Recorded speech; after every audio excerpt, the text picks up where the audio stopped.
সমস্ত বাড়ি জুড়ে আজ একটা অন্ধকার নেমে এসেছে। তবে অন্ধকারটা শুধুমাত্র ক্ষণিকের জন্য নয়, হয়তো এটা দীর্ঘস্থায়ী। হ্যাঁ, সুমনার জীবনে সত্যিই এটা দীর্ঘস্থায়ী।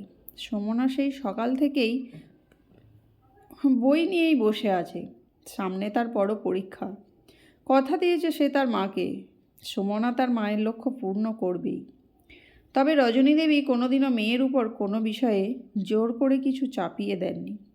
তাই মা আর মেয়ের মধ্যেকার সম্পর্কটা বেশ সুমধুর। পেশায় একজন ব্যবসায়ী রজনী দেবী। প্রতিদিন ভোরবেলা উঠে শাকসবজি কিনতে যান পাইকারি বাজারে।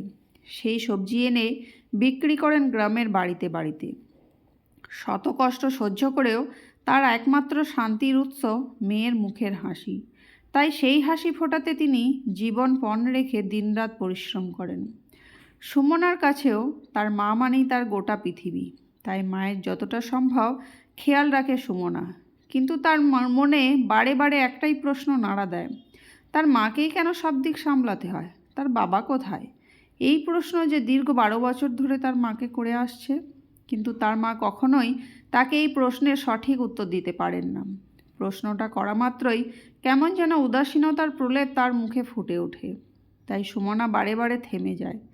আর তার মনে একটাই বিশ্বাস, সে ঠিক একদিন তার বাবাকে খুঁজে বের করবে। তবে দিন যত বাড়তে থাকে সুমনার মনের সন্দেহও তত বাড়তে থাকে, আর মায়ের প্রতি আগ্রহ কমতে থাকে। তাই সে ঠিক করেই ফেলে একবার বাড়ির বাইরে বের হতে পারলেই সে তার বাবার খোঁজ নিয়েই ছাড়বে। তাই তার মা বাজারে যাওয়ার পর মায়ের যত্ন করে তুলে রাখা টিনের বাক্সটা খুলে ভালো করে খুঁজে দেখে। আর সেখান থেকেই সুমনা আবিষ্কার করে একটা পুরনো চিঠি, সাথে একটা উইপোকা খাওয়া অর্ধেক ছবি। সেই চিঠিতে দেওয়া ঠিকানায় পৌঁছানোটাই যেন হয়ে ওঠে তার জীবনে প্রধান লক্ষ্য। পরীক্ষার প্রস্তুতি ছেড়ে সেই ঠিকানায় পৌঁছানো যায় কীভাবে, সেই দিকেই মন দেয় সুমনা। তাই শেষমেশ তার মাকে মিথ্যে পরীক্ষার অজুহাত দিয়ে একা একাই সেই ঠিকানার উদ্দেশ্যে পাড়ি দেয়। একদিকে প্রখর রৌদ্রতাপে রজনী দেবী বাড়ি বাড়ি ঘুরে সবজি বিক্রি করছিলেন। হঠাৎ করেই বাড়ি ফেরার সময় মাথা ঘুরে রাস্তার মধ্যে লুটিয়ে পড়েন। গ্রীষ্মকালীন দুপুরে জনহীন রাস্তার মাঝে পড়ে থাকেন টানা 2 থেকে 3 ঘন্টা। যখন তাকে হাসপাতালে নিয়ে যাওয়া হয়, ডক্টর মৃত বলে ঘোষণা করে দেন। গ্রামের লোকজন সুমনার খোঁজ করে সৎকার কাজের জন্য, কিন্তু মেয়েটিকে কোথাও খুঁজে পাওয়া যায় না। পাশের বাড়ির এক কাকিমা বলেন সুমনা নাকি পরীক্ষা দিতে দূর রাজ্যে পাড়ি দিয়েছে। কখন ফিরবে তার মা ছাড়া আর কেউই জানতো না। তাই তার কোনো খবর না পেয়ে রজনী দেবীর শেষ কাজটুকু গ্রামের মানুষরাই সম্পন্ন করেন।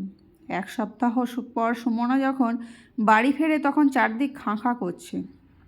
মা মা করে ডেকেও সারা বাড়ি যেন মাথায় করছে, কিন্তু সুমনা আর তার মায়ের ডাক শুনতে পেয়ে না। প্রতিবেশী সেই কাকিমা তার চিৎকার চেঁচামেচি শুনে ছুটে আসে। ভিড় গলায় তাকে শান্ত করে সবটা খুলে বলে। এ যেন বিনা মেঘে বজ্রপাত পড়ার মতো অবস্থা হয় সুমনা। দিশা হয়ে হয়ে মা মা করে কাঁদতে কাঁদতে একসময় সুমনার সাথে সাথে নিস্তব্ধ বাকরুদ্ধ হয়ে পড়ে পুরো বাড়িটা। বারবার চিৎকার করে বলার চেষ্টা করে, মা, আমি যার খোঁজ করতে গিয়েছিলাম তার কারণেই আমি তোমায় হারালাম। বড় পরিবারের মেয়ে হয়েও ফুটপাতে পড়ে থাকা একটা সদ্যজাত শিশুর জন্য তুমি সব সুখ বিলাসিতা ছেড়ে এই গ্রামে আশ্রয় নিয়েছিলে। আমাকে একটিবারও জানতে দাওনি আমি আসলে কে। নিজের পরিবারের ভালোবাসা সব কিছু ছেড়ে আমাকে নিয়ে বাঁচার স্বপ্ন দেখেছিলে। স্বার্থপর পৃথিবীতে একটা রাস্তার শিশুর জন্য তুমি নিজের জীবন উৎসর্গ করতে পিছপা হয়নি। এতটা স্বার্থত্যাগী হলে কেন মা? আমি সত্যিই কোনো দিন আর নিজেকে ক্ষমা করতে পারবো না, কারণ আমি হাতের কাছে মুক্ত পেয়েও তার কদর করতে পারিনি। মা নামের একটা পৃথিবী থাকার সত্ত্বেও অন্য পৃথিবীর খোঁজে হন্যে হয়েই পাড়ি দিয়েছি, আর শেষমেশ সেই পথেই নিজেকেও হারিয়ে ফেলেছি। পারলে আবার ফিরে এসো অন্য কোনো রূপে। তোমার এই মেয়ে থাকবে তোমার অপেক্ষায়। এরপর দীর্ঘ 20 বছর কেটে গেছে। সুমনা এখন শহরে বিখ্যাত একজন ব্যবসায়ী। সে অনেকগুলো এনজিও চালায়, আশ্রমও খুলেছে একটি। আর সেইখানেই সে অনাথ শিশুদের মধ্যেই থাকে, আর তাদের মধ্যেই খুঁজে বেড়ায় তার মাকে। কারণ সে জানে একদিন ঠিক তার মা তার কাছেই ফিরে আসবে।